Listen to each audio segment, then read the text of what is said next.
नमस्कार। जय माता दी। मैं हूं आपकी अपनी लाइफ डिज़ाइनर आचार्य जीतू सिंह।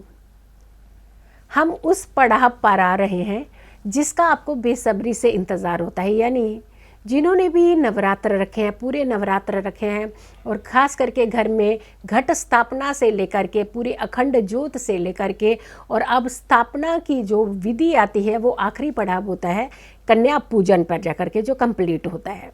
यानी कहा जाता है कि माँ का अगर पूर्ण आशीर्वाद चाहिए तो कन्या पूजन बहुत बहुत ही इम्पॉर्टेंट हो जाता है और बेहद इम्पॉर्टेंट हो जाता है।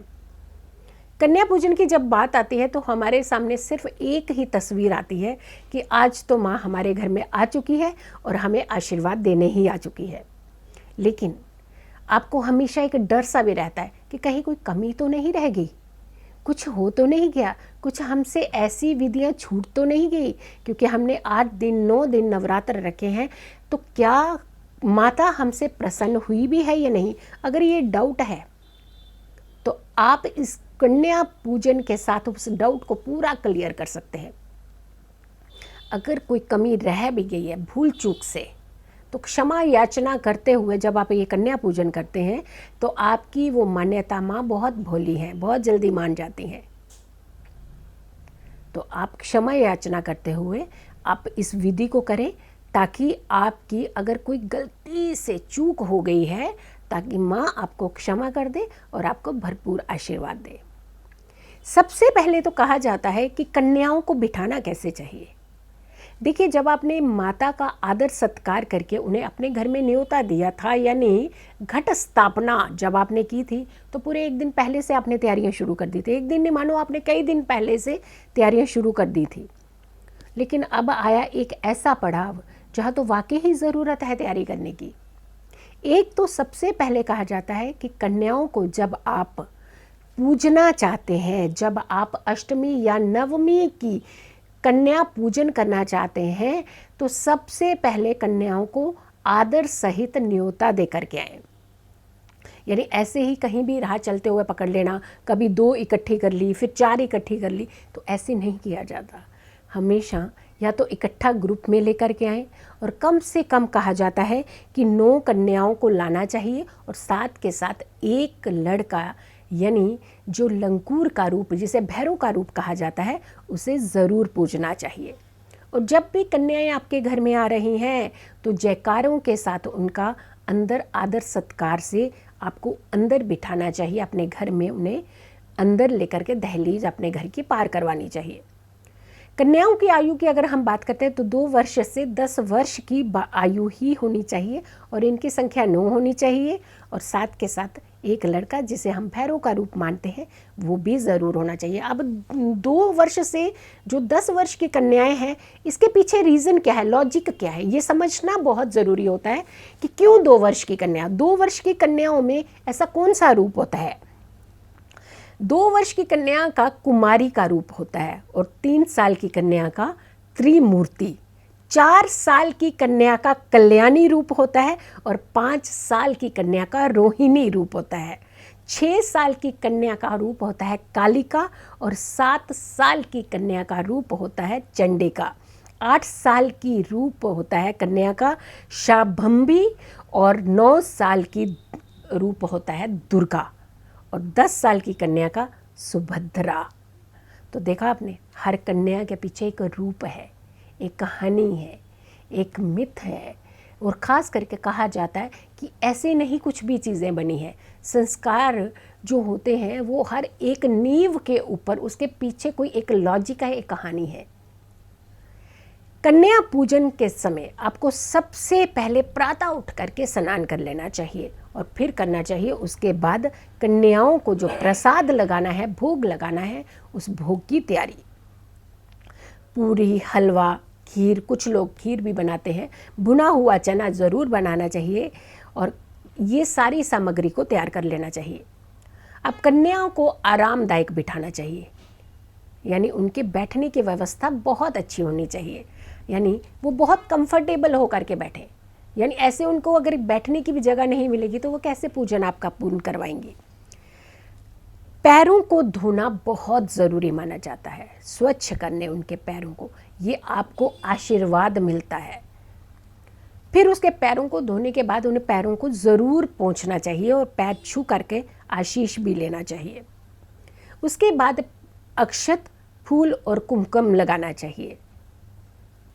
फिर उसके बाद आती है कि अक्षत, फूल और कुमकुम लगाने के बाद आपने उनकी आरती ज़रूर उतारें। माँ भगवती का, माँ दुर्गा का ध्यान करते हुए आपने जो भी भोजन तैयार किया है आपने सारी कन्याओं को ज़रूर देना है। लेकिन उससे पहले आपने जो अपने घर में स्थापित की है वो विधि, वो पूजा, वो माता का स्वरूप, वो घट स्थापना, उसे ज़रूर आपने पहला प्रसाद अर्पित करना है। उसके बाद सारा प्रसाद अपने कन्याओं को बांटना है। उसके पश्चात जितना आपका सामर्थ्य है आप ज़रूर उन्हें दक्षिणा स्वरूप में दें, और दक्षिणा स्वरूप में दे करके आपने पैर छू करके एक आशीर्वाद लेना है। और साथ के साथ आपने ये कामना करनी है कि हम कन्याओं की रक्षा करेंगे। अब कन्याओं की रक्षा की बात आती है कि आपको कई बार आपने देखा होगा कि आपको कन्याएं नहीं मिल पाती। आपने 9 दिन के नवरात्रे रखे होते हैं लेकिन ढूंढनी पड़ती हैं आपको एक एक कन्या।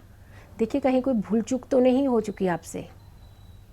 अगर आपकी कोई भूल चूक हुई है तो क्षमा याचना कर लें। ये एक सुनहरा मौका आता है जब आप क्षमा आप मांगते हैं और आपको जल्दी क्षमा कर दिया जाता है। हमारे देश की विडंबना भी है, एक हम भ्रूण हत्या की तरफ चलते हैं और दूसरा कदम जब नवरात्र आते हैं तो कन्याएं ढूंढने की तरफ चलते हैं। तो ये खुशियां हैं। जिस घर में कहा जाता है कन्या होती है वो घर तो महकता और दहकता होता है, बहुत खुशहाल होता है वो घर। उस घर को बाहर से ही आप अंदाज कर सकते हैं कि इस घर के अंदर एक कन्या है, कि उस घर का माहौल एकदम खुशनुमा होता है। अगर आपने गलती से भी कोई चूक हो चुकी है आपसे तो क्षमा याचना करते हुए आप माँ का आशीर्वाद लें और उन्हें आदर सहित विदा करें। यानी ये नहीं कि जैसे कन्या निकली तो ज़ोर से आपने अपना दरवाज़ा बंद किया और खाने लग गए, ऐसा बिल्कुल ना करें। आदर सहित उन्हें नीचे तक छोड़ करके आएँ। जहाँ अगर आप फर्स्ट फ्लोर पे, सेकंड फ्लोर पे हैं तो उन्हें नीचे जाएं छोड़ने। अगर आप ग्राउंड फ्लोर पे हैं तो उन्हें बाहर तक पूरे आदर सहित विदा करें, क्योंकि यही एक सिस्टम होता है। क्योंकि आपने जब माता को अपने घर में बुलाया तो बहुत संस्कार आपने बताए थे, आपने बहुत रिचुअल्स दिखाए थे।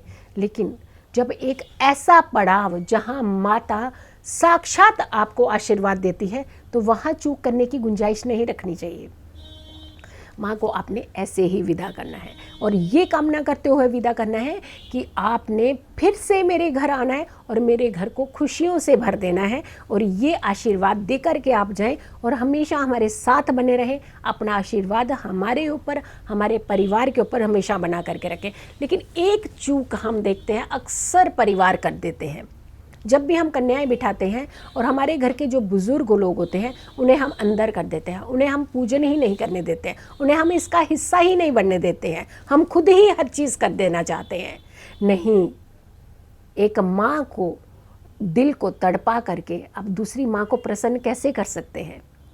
आप माता पिता को सबसे पहले आदर सहित, यहाँ भी आप ये कन्या पूजन करने जा रहे हैं, पहला स्थान आप उन्हें दीजिए। उसके बाद ये सारी विधि उनके हाथों से करवाइए या फिर उनके समक्ष बैठ करके आप स्वयं कीजिए।